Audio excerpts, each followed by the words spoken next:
Anda masih menyaksikan Berita Medan bersama saya Rusdi Maulana. Kami hadirkan kembali informasi utama hari ini.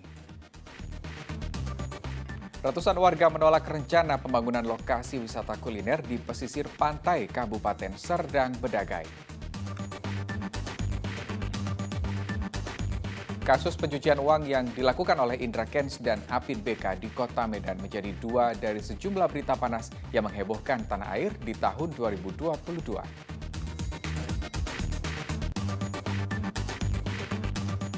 Film berjudul Ngeri-Ngeri Sedap menarik perhatian masyarakat dengan cerita keluarga Batak. Film ini pun mendapat nominasi Piala Oscar ajang bergengsi perfilman internasional.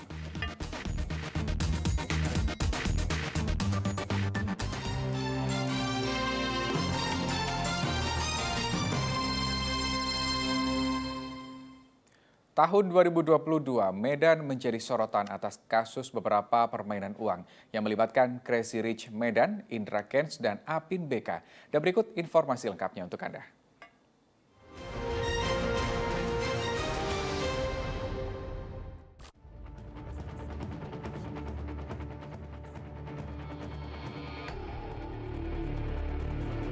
Tahun 2022, salah satu tindak kriminal yang menyita perhatian warga Indonesia, yaitu permainan uang, mulai dari pencucian uang melalui trading ilegal maupun judi online.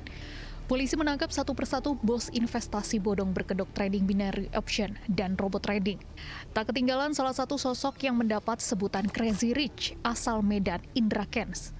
Indra Kesuma alias Indra Kents divonis 10 tahun penjara di kasus penipuan dan pencucian uang terkait aplikasi Binomo. Kasus penipuan ini berawal dari laporan salah satu korban hingga Indra Kents ditetapkan sebagai tersangka dan kini harus mendekam di sel tahanan. Pada 3 Februari lalu, ada 8 orang yang mengaku korban aplikasi Binomo melaporkan Indra Kents ke polisi.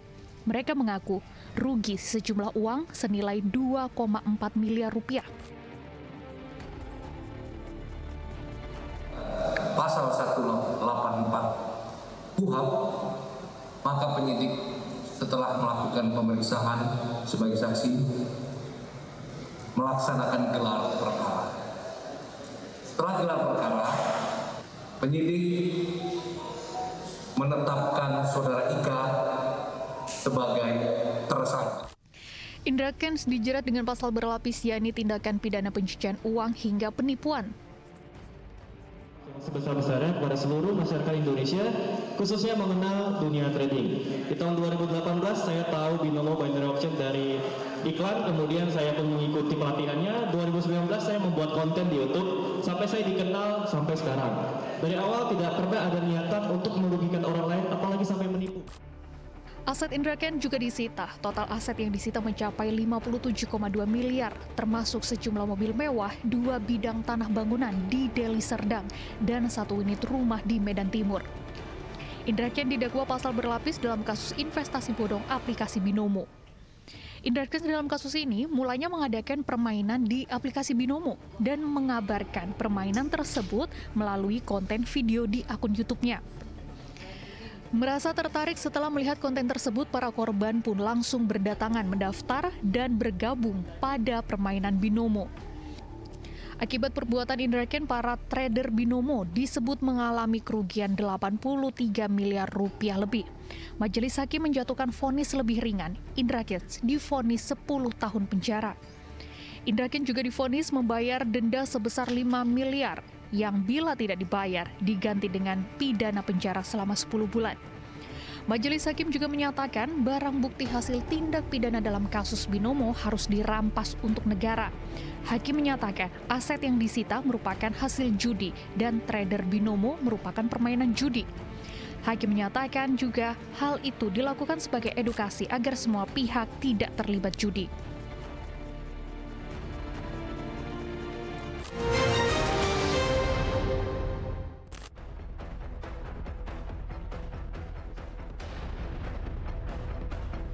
Kasus pencucian uang yang membawa nama daerah Medan tak hanya Indra Kents, bahkan sosok bos judi online besar di Indonesia, Malaysia, dan Singapura ternyata juga datang dari Sumatera Utara. Nama Apin BK alias Joni, bos besar cukong judi online asal Sumatera Utara, tiba-tiba mencuat di tengah isu skema konsorsium 303 yang beredar di dunia maya pasca terungkapnya kasus Verdi Sambo. Ironisnya Apin BK justru berhasil kabur pada bulan Agustus 2022, tepat hari di mana Kapolda Sumatera Utara Irjen Pancaputra memimpin langsung penggerebekan rumahnya. Usai berhasil kabur saat digerebek, Polda Sumatera Utara menetapkan Apin BK sebagai tersangka. Dalam kasus judi online ini, Polda Sumatera Utara menetapkan 16 orang tersangka dengan Apin BK sebagai tersangka utamanya. Peran tersangka beragam, mulai dari operator, admin, maintenance, waiters pada rumah judi yang berkedok sentra kuliner maupun perekrut pemain.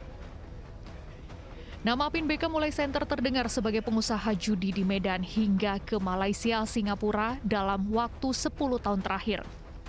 Usaha perjudian online ini memiliki omset fantastis, konon mencapai miliaran rupiah. Terakhir, Polda Sumatera Utara menyita aset kekayaan cukong judi ini sebesar total 158 miliar rupiah. BK ini masih terus dilakukan penahanan di Polda Sumatera Utara. Sekali lagi proses untuk tindak pidana awalnya itu sudah kita limpahkan dan sekarang yang dalam berproses itu adalah tindak pidana pencucian uang. Terkait dokumen dan identitas berupa KTP yang ditemukan saat penggerebekan di rumah perjudian milik Apin BK di Cemara Asri pada Agustus 2022 lalu, polisi memperkirakan jumlahnya mencapai ribuan pemain. Para pemain direkrut dari beragam cara, mulai dari menebar jaring SMS ke nomor secara acak hingga menjadi laman spam pada situs-situs website tertentu. Tidak bersentuhan dengan hal-hal yang berbau judi, yang selama ini ada judi tembak ikan, kemudian judi bola, online dan lain segala macamnya, hindarkan itu. Karena sekalipun menggunakan sarana media online, tetap nanti bisa kita deteksi. Subdit Cyber kita melakukan patroli rutin terkait dengan akun-akun yang berbau perjudian. Hingga November 2022, Polda Sumatera Utara telah menggulung 573 praktik perjudian. Tuti Alawi Alubis melaporkan dari Kota Medan.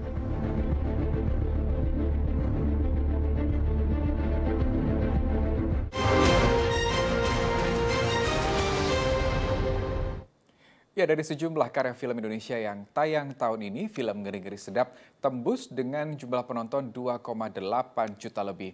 Luar biasanya lagi, film ini lekat dengan budaya Batak.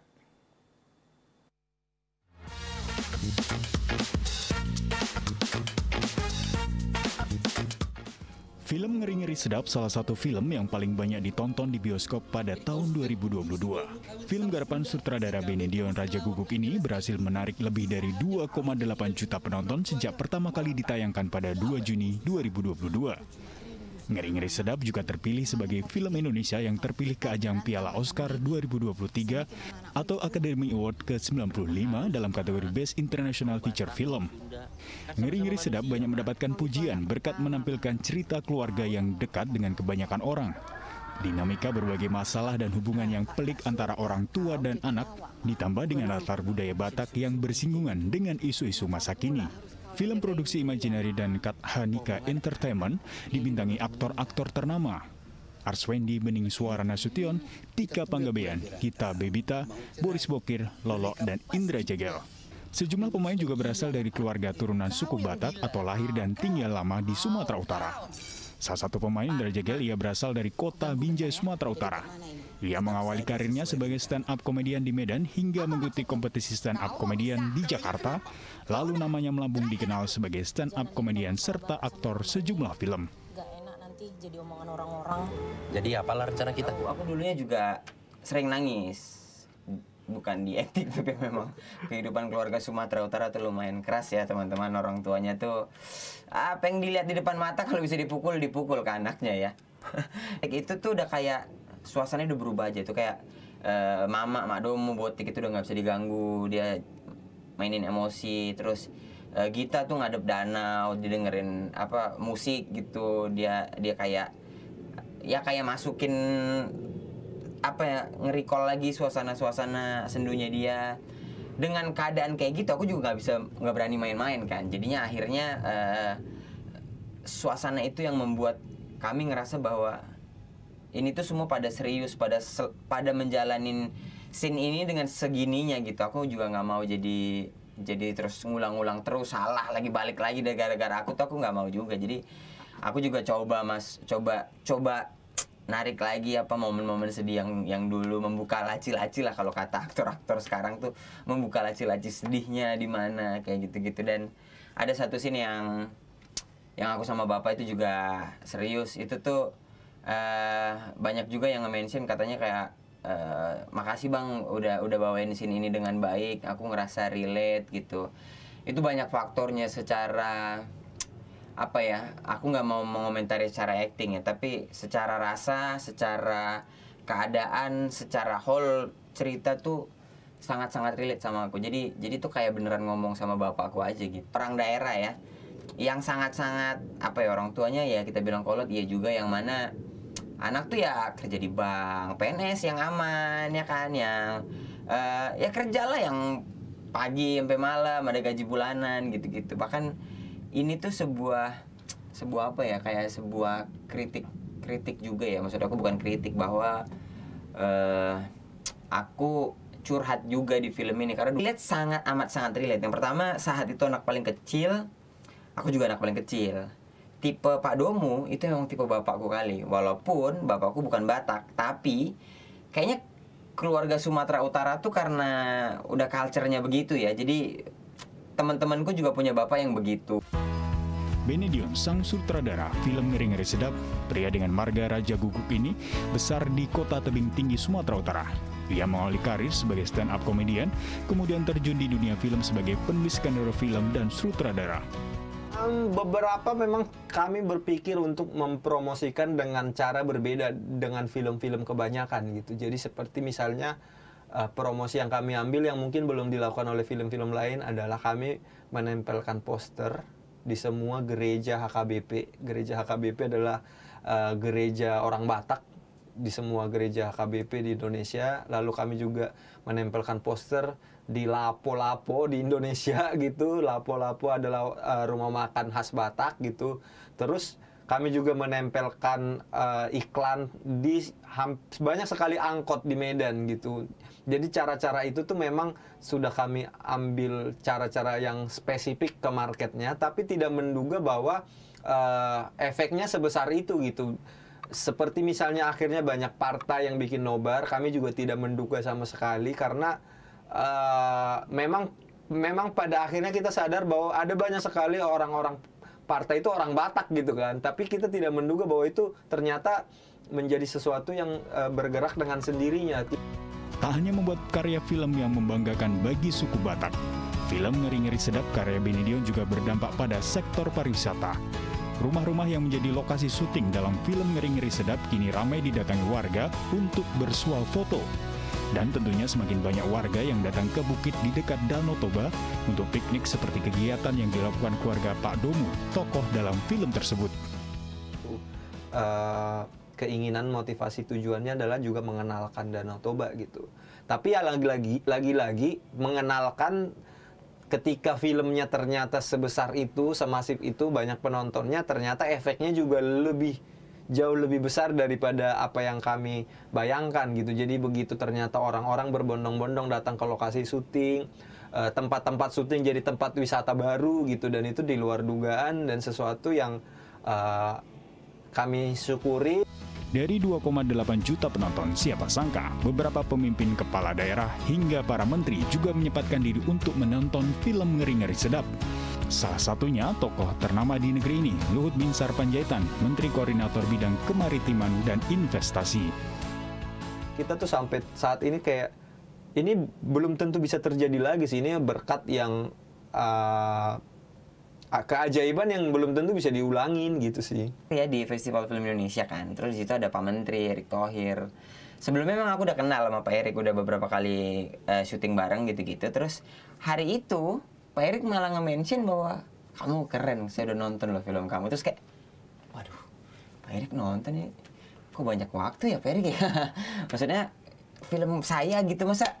Tapi itu sesuatu yang kayak, aduh, Pak Erik lo menotis seorang Indra Jegel, anak Binjai ya. Orang yang kita idolakan terus menyapa karena karyanya kita tuh kayak, aduh, kayak ketemu Reja, terus congrats, ngeri-ngeri sedap, bagus. Teman-teman yang lain tuh kayak, aduh aku seneng banget. Setiap ketemu orang, dimanapun, kru film, kru TV, kru apa, gue nonton, gue seneng banget loh. Itu tuh kayak, wah ya, ternyata bisa segitu impactnya dan segitu membahagiakannya lah. Hasil kerja keras direspon dengan baik dan orang suka tuh senang sih. Film ini kini juga dapat disaksikan di Netflix, layanan streaming berbasis langganan. Dua tokoh putra daerah Sumatera Utara ini tentunya dapat jadi contoh semangat berkarya bagi putra daerah Sumatera Utara. Gak enak nanti jadi omongan orang. Maksimalkan kerja keras, kalau mau bikin konten apapun bikin, intinya attitude, berbuat baik juga yang penting. Semangat aja teman-teman. Kalian sudah jelas gamblang, contohnya banyak. Benedion dari tebing tinggi, ada aku dari Binjai, bahkan ada orang yang hanya tinggal di Binjai tapi masih sukses, ada Mak Betty. Banyak sekali orang-orang daerah yang bisa menembus nasional gitu berkat kerja keras sama tetap terus konsistensi. Kita belajar terus, kesempatan itu datang, kita tidak menyanyiakannya. Jadi Tuhamu sudah akan aposo di dia pehamu, semangat. Beta kita majukan kota ta masing-masing, daerah ta masing-masing, mula tu huta, berangkasian huta, mula tu huta, membangun huta. Ya, dari informasi terakhir tadi, semoga dapat memberikan kebanggaan dan motivasi kita semua untuk terus berkarya. Terima kasih atas kebersamaan Anda. Saya Rusdi Maulana pamit undur diri. Sampai jumpa.